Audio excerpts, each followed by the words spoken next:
And hello, welcome to this video. So in the last video, we actually managed to have some buttons to help us to populate a list as well as clear the list.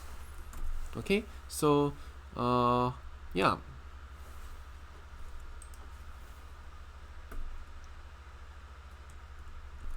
Okay, so now what do we want to do next?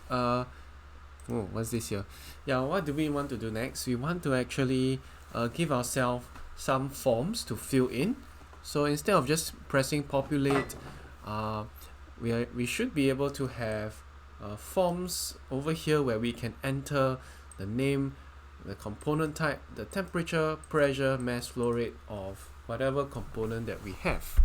Okay, so yeah, let's start doing that. Okay, this is so that we can so-called have forms to submit. Okay, yeah, we have forms to submit so that yeah, we can do more things. All right, do more things with this thing, with let's say this data repository. Okay, so there are a few things we actually have for we need to do. Okay, first we note that we have a component collection right here, and most of these things here is that, yeah, we will have a populate list kind of method and a clear list kind of method. But other than that, it doesn't really do very much else.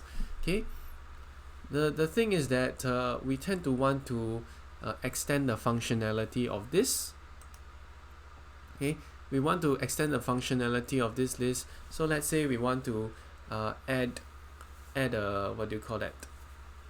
We want to add a certain object. Let's say I have a new component and I want to add it into this list.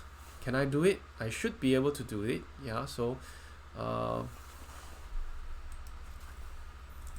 yeah, we want to have forms for ourselves so that we can add a list. We can add things to this list and not just click this populate list and clear list thing over here. All right, and of course we want to have it in such a way that we will, yeah, okay. I think before I get there, let's just have forms first and then see where we go from there. If not, there's just too much information. Okay, so the forms usually we want to have are over here under the form method post. Okay, I will have a few buttons right here. Okay, so I'll first have a thing here saying okay, I'll have a header here, and I'll say, okay, add components here. Okay, add components here. All right, what will I have? Okay, I will have the component name. Okay, so I will just use the input ASP-4. Okay, this kind of a keyword, and what I'll do is that I will use my model binding, which I have done before. Okay, so here are the models for model binding. And how do I do this model binding? So this is a recap again. I'm going to do it again. I'm going to make properties right here. So public, for example, I want the name, a public string name, and then I'll have a get and set. Okay, what do I need to do? I need to do this thing called bind property. So bind property. All right, and I need to say, of course, this is required. Okay, so this is a string. Okay, it's just the name. Okay, so this is a property that can be bound to an input. So this is the ASP4. You can put the name here, input ASP4 name, and then we'll have a validation thing right here. Okay, you'll put paragraphs here just to make things neat. For /p, and I'll just put a validation there as well. Span ASP-validation-4 equals to name. okay, and then our /span. All right, so this is just the this is just let's see how much time. This is just the name, the name form which I'm having. So right, so again it's complaining. It says that the required attribute thing cannot be found, and the thing cannot be found here. Okay, why is this? Because I forgot to put the namespace, the right namespace. Okay, the right namespace here is for system component model data annotations, which I will need to put it inside the page model here. So this is okay, every time I put a using, I always like to put comments here. This namespace is for validation, form validation of forms, same thing. Okay, so using system component model dot data annotation. How do I know is this one? Well, if you take a look at ASP validation, we covered this before. System component model data validations. So let me resend. Alright, it is here. Okay, data validations, ASP.NET Core. Okay, it's already inside a previous video, so I won't exactly do it again. Yeah, so this is the model validation, and then you should have this namespace. Okay, a complete list of validation attributes can be found in system component model data annotations namespace. So this is the correct namespace you need to use for the validation. Okay, you can take a look here, but well, if you look at the validation attributes, you should be using this namespace. Okay, namespace. All right, so yeah, you should use this namespace for the validation. Okay, so after that we should be able to have this thing, name field is required. Great. Okay,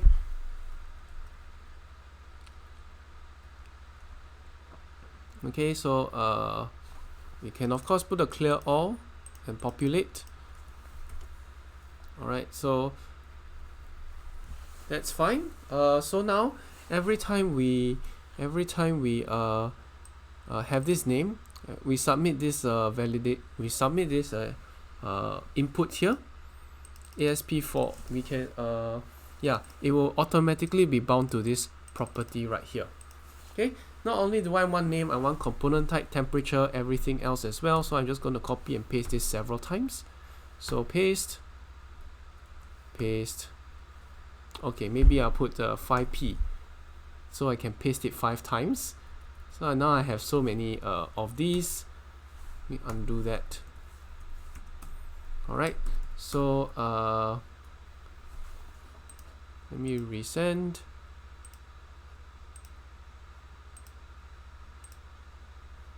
Yep, so I have now 7 name fields. So I want I do not want to include ID, because I kind of want the code to auto increment the ID at the back. I don't want to manually input ID. Why? It's actually the way that works best with Entity Framework Call. Entity Framework Call actually auto increments the ID, or rather it is MariaDB that does that. So you kind of don't really want to get in the way of auto incrementing. So I just leave the ID thing alone. Okay, we'll revisit this again. So if you are not sure, we'll just revisit this. It will become more clear as we use more and more of Entity Framework Call.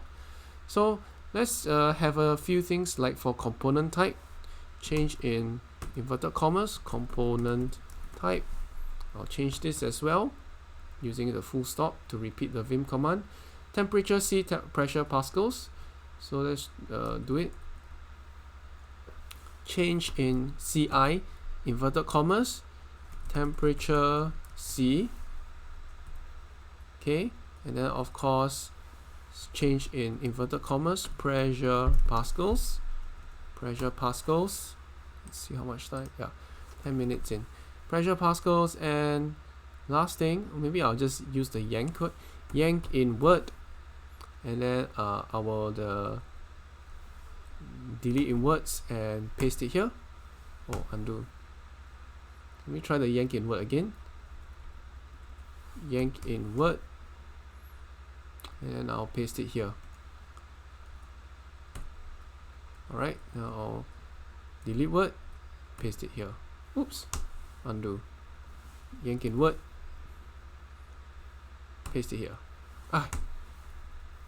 Yank in Word. Alright. Paste. Alright, that's better. And then I'll delete the rest of these. 12dd. Okay, 12dd. Yeah, that's the correct one. Alright, so it will complain because there's no property matching component type, temperature, C, mass flow rate, etc. So I will need to make a few more things that actually have this bind property over here. Yank, and I'll put 4 pastes, so that I will paste this thing 4 times. So I will have a string change in word component type CIW change in word. Here we'll have change in word double. I'll change these strings to doubles. Full stop there. Okay, change in word temperature C. Okay, change in word what? Pressure pascals. Change in word mass flow rate kg per second. Okay, so that's what we have. Okay, and of course the validation for should be for the right one.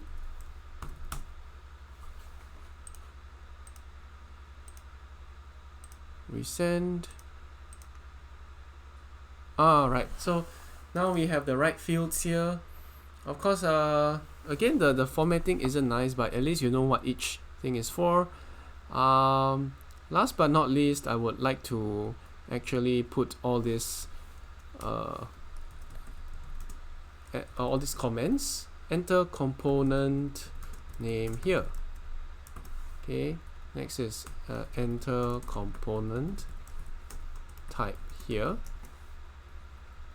Okay, enter component temperature in degrees C. Okay, enter component pressure in pascals. Okay, enter component mass flow rate in kg per second. Right, let's see whether this works. So we'll wait a while. Alright, so now at least things are working. Okay, and then we can of course make a few methods for us to change things within the list. Okay, of course it's going to be a very crummy way of doing it, but I suppose it will work. Okay, I'll do public void OnPost add component. Right, so that's what we'll do. We have a void add component, and I'll have a button for us to add components in. Okay, alright, so let's have a button that activates this add component. Change in there, and I'll put delete add component, and literally I want it to just add components. Change in, oh no, I'm not going to change there. Okay, just undo, add component. I'll just reload. Okay, so now we have an add component button.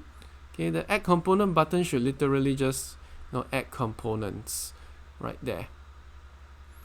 Okay, so what do?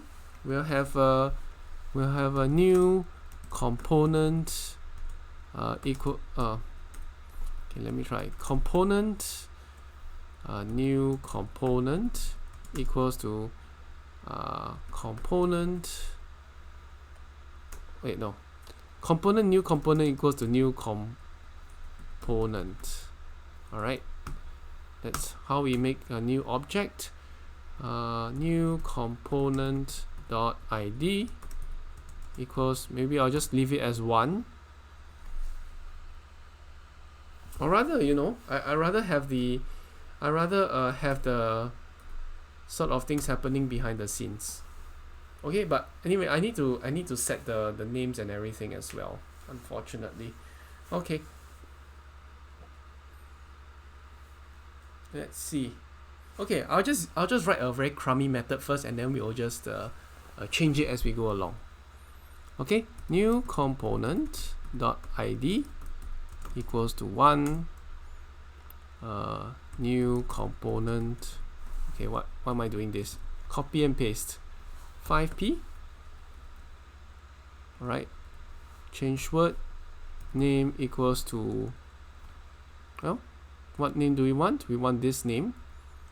Okay, so I'll just delete and I'll put name here. Okay, if you want to be very sure, use the keyword this. Okay, this keyword C#. This will refer to this this property within this object. Okay, so this example of this keyword right here can be shown here. Public class employee. If we have a class that's called employee, we have a private string for something. Okay, and then this method. This method right here also has the name parameter being put here. So how do we differentiate this name from this name here? Okay, this name here will just be if we actually have a method or function, whenever we type the word name, okay, it will refer to this input name here. However, this property here is also called, this property here, on this private property or this private attribute here is also called name. So to make sure if we want to access this name right here, we will use this dot name. And what is this? This is actually the current instance of a class. So it's an object. So it's as good as saying employee dot name. Okay, dot name. Employee dot name, which is this private property right here, equals to this name. I mean the name inside this employee constructor. Okay, so this name will be this highlighted one, whereas this dot name will refer to this one.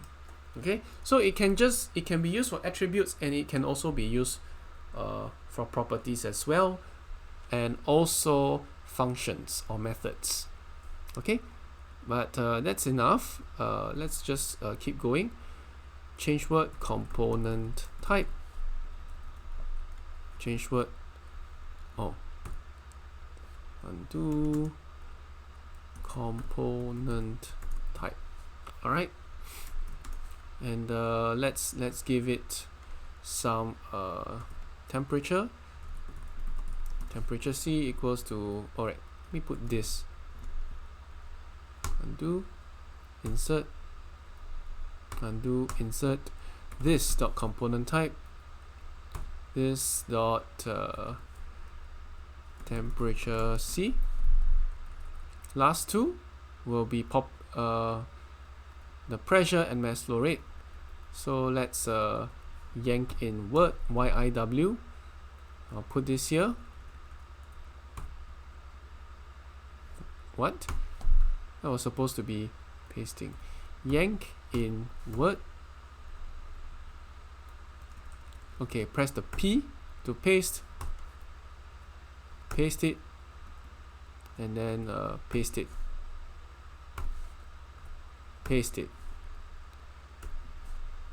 Okay. Okay, again, last one, yank inward.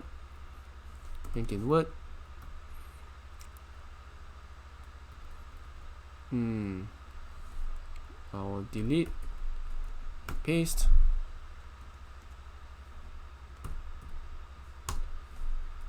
Delete, paste. Okay, and of course we'll include our this keywords as well. Insert this, and save, and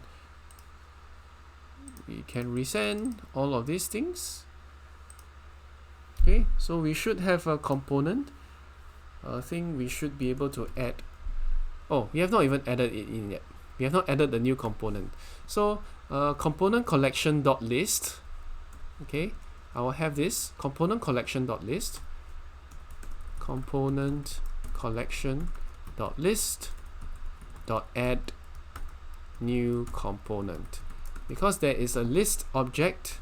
There's a list object within our component list. This is how we designed how we designed it. So there is this list within the component, and we can access all the methods within this list within this component list. So it's a list within a list. Okay, but right, so we can add components. We can add a component name, pipe 123.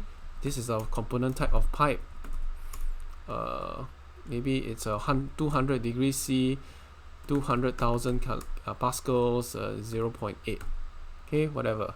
Just add, and then we have something here, but obviously this is kind of wrong-ish. Okay, but let's see what's actually happening.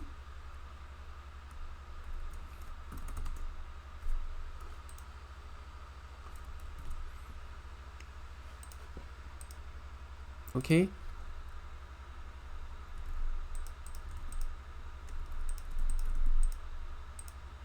Okay, so some parts are working, some parts are not working, obviously. Okay, so let's see.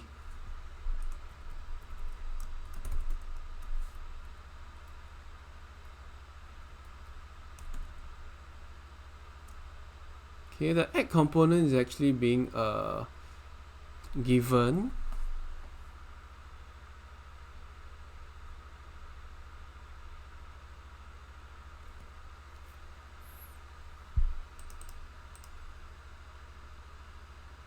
Yeah, and then the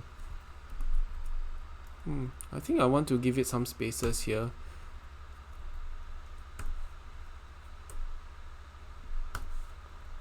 Maybe that's why. I really no idea. Why is it not giving any default properties? Maybe I have to put spaces between here. Okay, let me try that. So part of it's working, for sure. Let's try this. We add a component. Okay, nothing works. Nothing's there. Let me just add.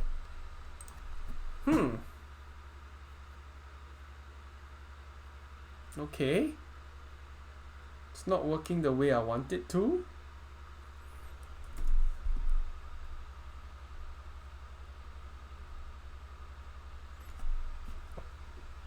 Alright, so there is this bug.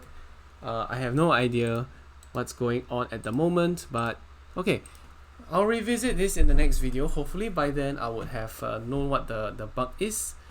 Okay, of course I can still use the clear all and populate thing. It will still work.